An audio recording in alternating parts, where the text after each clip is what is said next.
In 1954, the Davy Crocket myth swept America. First, there was a series of Disneyland TV programs.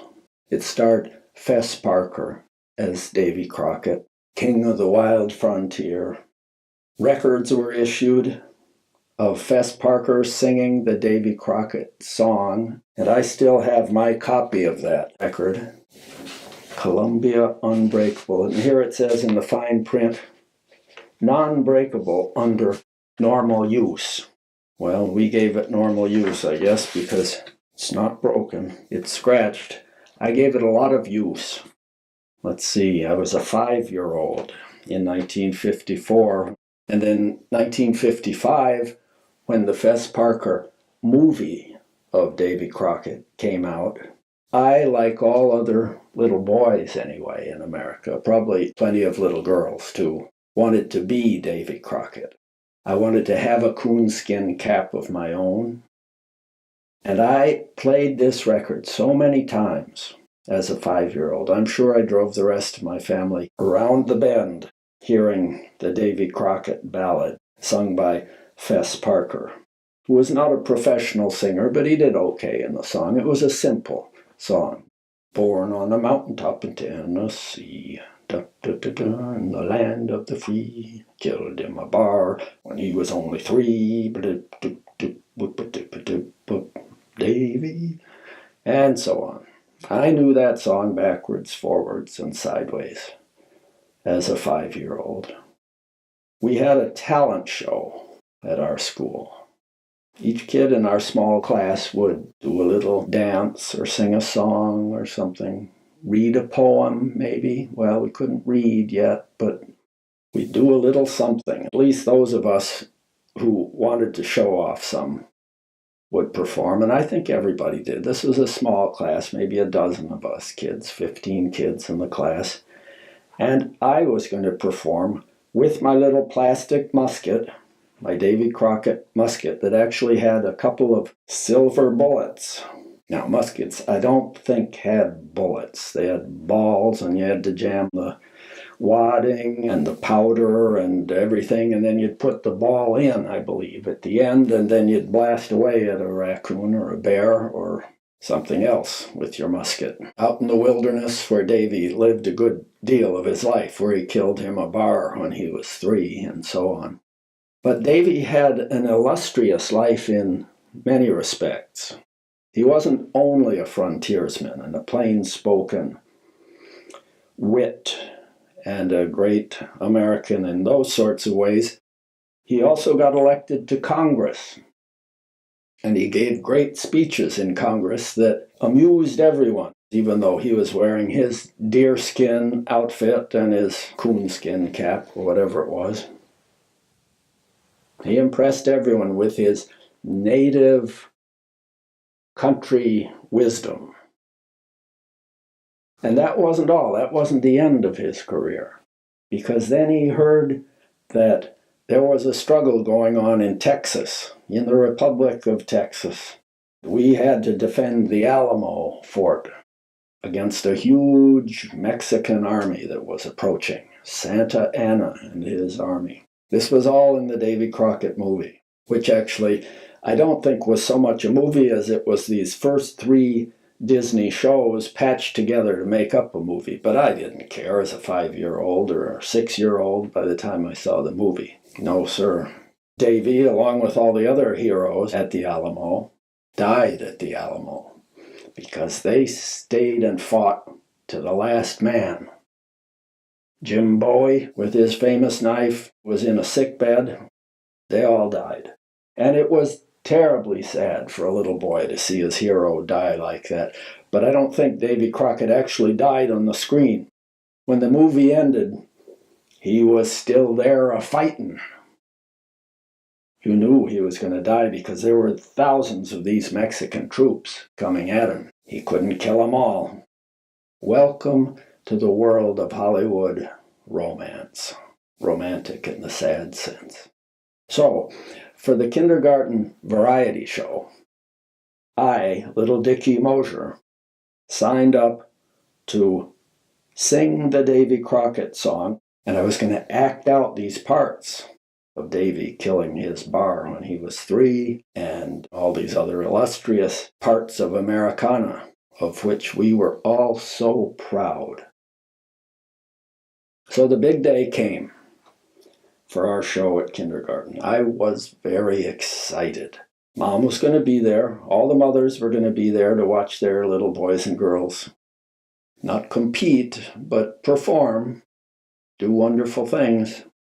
I think one little girl might have been prepared to do a sort of a simple tap dance routine. And I was going to do my Davy Crocket thing. And the time came in our program. I think my teacher's name was Charlie Potter, a woman named Miss Potter, a wonderful black woman. I loved her. I loved this teacher. She was a wonderful teacher, Miss Potter. I was somewhere near the beginning of the program, except the problem was my mother hadn't arrived yet. Already this was an issue of some anxiety for me because I knew Mom was always late to things. When we were going to church together, she would be late. She would be fretting about this and that, and it would make us all late. When we had some social engagement or other, there'd be some problem, and she would make us all late. And here, the time came for my big performance. Where was Mom? She wasn't there. The teacher said, "That's all right, Dickie. You can do your part of the program later once your mother has arrived. She'll get here. Mommies always get here. She will. I know she will." I was on the verge of tears. I cried a lot in those days anyway, but here was another cause for concern and tender feelings. Oh, I didn't know if she was going to be there or not. Time passed. All the other kids had performed. Finally, I said, "I'm going to do this now. Let's put on the record." The teacher said, "You sure you don't want to wait a little more, Dickie? We could wait for a while for your mother." "No, it's time to do this." And I did it, fiercely. Teeth jammed together most of the time. Not enjoying it quite as much as I had fantasized I was going to enjoy it. I hadn't been sure. I hadn't known how nervous I was going to be or not. I wasn't very nervous because I was angry. Mom wasn't there. But I did it. I pointed my little musket at illusory Indians lurking behind trees, or bears or deer that I had to shoot to have something to eat. Anyway, I went through this pantomime. The others clapped politely at the end. The other mothers especially clapped loudly to try to compensate for my mother not being there. I was in tears at the end, but I walked off into a corner to cry so that it wouldn't be so obvious. And then my mother turned up. After I had mastered my emotions and had gone and performed anyway, after all that, Mom turned up in a great fluster as usual. "I'm so sorry I'm late. Dickie, are you going to do your song now?" And I said, "No, I did it." And the teacher said, "Oh, you can do it again for us, Dickie. We won't mind." Mom said, "Please, won't you? I'm so sorry I'm late." But I said, "No, I did it. I was going to do it, and I did it. I did it last because you weren't here. You were late, and I did it, and I'm not doing it again." They looked at each other, these other mothers, my mother. My mother by this time was in tears herself. She felt terrible.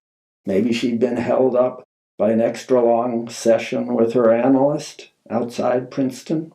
She was in serious psychoanalysis, my mother, for her deep personal problems, which might very well have been brought on by my birth and her post-partum depression, if that's what it was. She had a nervous breakdown when we were out in India. She came back to America and started this heavy therapy, and it was still ongoing in those days. Maybe that was what had held her up. Maybe it was just her natural lack of organization. but it was one more failure among many in my eyes. I was a fairly unforgiving little 5-year-old at this point, because in some ways I had to be. I had to make myself a good hard shell as protection from what was going on at home, which was not always pretty. She was hard to live with. Mostly it was my sister and I and Mom at home in those days. Dad had managed to find work in Latin America during those years. He was gone most of the time, traveling in Latin America. Not a bad solution for him, but Anne and I didn't have such solutions. And Anne was 6 years older than I was, so she was off at real school for big kids. That was the first Davy Crocket chapter in our family history. Not a great success for my mother. Not a great success for me. But in the follow-up to this, Mom, I have to say, did very well. She acquitted herself very well. The long and short of it was, I had one of these silver bullets in my mouth at one point, and I swallowed it. I actually swallowed this thing. Fortunately for me, it was not a very big bullet, but it seemed like it was about the size of my little finger now as an adult. It was substantial, but it was like a huge horse pill, and down it went. And I'd swallowed it, and it was a great tragedy because I only had these 2 bullets. And I cried, and my mother, who had grown up on a farm and was fairly practical in certain ways, said, Dickie, you know, it's not gone. We can get it back. And we will. We will? I said, pausing in my tears. Yes, we'll just wait until it comes out the other end. And it's no worse than changing a diaper on a baby, you know. We'll go through my poop, I said. Certainly, if that's what it takes. We'll get your bullet back for you. Your silver bullet for your Davy Crocket outfit. Now, I'm sure Davy Crocket, even in the wild frontier, had never had to deal with this situation for retrieving one of his musket balls. At least I hope not. But my mother and I did. We rather did it together. Well, I had to be a participant, but she volunteered. And I've always said that that was one of her peak moments in our relationship. And I did get my silver bullet back. We washed it up. We were careful to make a learning experience of all this, and we washed it carefully and scrubbed it and washed it some more in soap and hot water. I had both my silver bullets again, and I went back to work as a frontiersman and an Alamo battler and a great American in my own right. And then the next year, 1955, actually the year the Davy Crocket movie came out, I believe I saw that in Princeton, the movie, was the year we moved from Princeton to Ithaca, New York. Princeton was all I remembered of my life. I knew I had been born in India because the other members of the family told me so, and we had pictures of all of us in India, of me as a baby and a toddler in India, but I didn't really remember any of it. I'd been only 3 when we'd come to the States. That was all I remembered was my life in Princeton. So I was leaving this place that I knew, the Harriet Drive hill that came down to our house, the lilacs in the spring. Whenever I smell lilacs still, I think of that move from Princeton.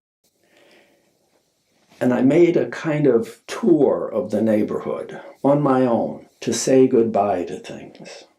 I walked around, I talked to the lilac bushes, I said goodbye to them. In effect, I said, it's been nice knowing you. I'm sorry to leave you, but there'll be other things where I'm going. I passed the woods where my sister had gone with Helen Pettit, the girl next door, to have Tinker Bell sprinkle them with magic dust so they could go flying in the woods, they said. Tinker Bell, another Disney star in Peter Pan. My sister and Helen Pettit had not let me come along to go fly in the woods with them. They had teased me about this. They had been nasty, I have to say. But I said goodbye to those woods anyway. I wished I had been allowed to fly, but maybe I'd meet Tinker Bell someday on my own. Maybe I'd have my own adventures. I wasn't sure. I was a little melancholy to be leaving, but I had seen my father leaving on long trips to Latin America, back to India sometimes. And then he would arrive from these exotic places and he would have presents for us. One time he brought back an LP record of music from Ecuador. Many flutes in the music. The Condor Passes, that tune was one on that record. He brought back all sorts of things. I leafed through his passport and looked at all the stamps in his passport from various airports here and there in the world. He'd been a lot of places, my father. I had too, for that matter. I couldn't remember any of them. When I was on that final tour of the neighborhood, my Princeton Farewell, saying goodbye to things, I decided, this is good. You should do this all your life. Stay moving. Go from place to place. Don't be content to just stay in one place all your life. I'm going to this place called Ithaca, New York. Only I think I pronounced it Ithaca because I had a gap in front at that point. Probably made singing the Davy Crocket song a little tricky too. But I was going to Ithaca, and I would go other places. I was determined to do that, and I was satisfied that it was a good thing to do. And I think I was right.